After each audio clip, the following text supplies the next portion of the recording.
मेरा नाम बनवारी लाल जैन है। मैं जैन भोजनालय चलाता हूँ और इस समय मैं परचून की दुकान करके बैठा हूँ। कोरोना वायरस की वजह से पूरे देश में लगे लॉकडाउन के करीब 2 महीने बाद मई के पहले हफ्ते में एक report I. Confederation of all India traders की ओर से जारी इस रिपोर्ट में कहा गया कि कोरोना वायरस की वजह से देश भर में हुए लॉकडाउन से देश के खुदरा व्यापारियों को करीब 5.5 लाख करोड़ रुपए के कारोबार से हाथ धोना पड़ा है। रिपोर्ट में यह भी कहा गया कि करीब 1.5 करोड़ खुदरा व्यापारियों को कुछ महीनों में ही अपने व्यापार को स्थायी रूप से बंद करना होगा। Confederation of all India traders ने अपनी रिपोर्ट में जिन आशंकाओं की ओर इशारा किया और जो बातें कही उसे समझाने के लिए हम आपको मथुरा लेकर चलते हैं।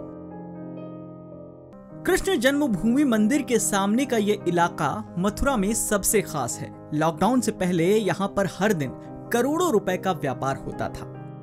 मंदिर के ठीक सामने बनवारी लाल जैन पिछले 10 साल से कन्हाई फूड्स और जैन भोजनालय चला रहे थे।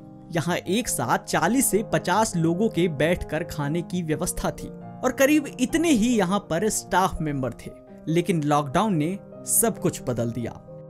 इस भोजनालय के संचालक बनवारी जैन ने अपने भोजनालय को अब किराने की दुकान में तब्दील कर दिया है। मैं जैन भोजनालय चलाता हूँ और इस समय मैं परचून की दुकान करके बैठा हूँ कि वो श्रद्धालु नहीं आ रहे। इस समय स्थिति खराब होती जा रही है बिना श्रद्धालु के। फिर प्रशासन रास्ता भी बंद कर देता है। कभी कभी यहाँ थोड़ा बहुत श्रद्धालु आता है तो उससे वो प्रशासन फिर बिल्कुल बंद कर देता है। इसलिए और परेशान हो जाते हैं हम। लॉकडाउन से पहले होने वाले व्यापार के बारे में बनवारी लाल ने बताया कि यहाँ इतनी भीड़ रहती थी कि भोजनालय के बाहर बैरिकेड लगाना पड़ता था।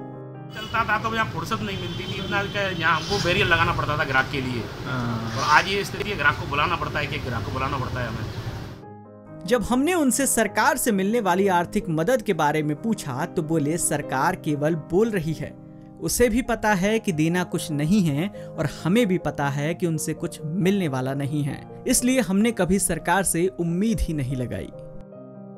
शेयर और डाउनलोड करें दैनिक भास्कर ऐप।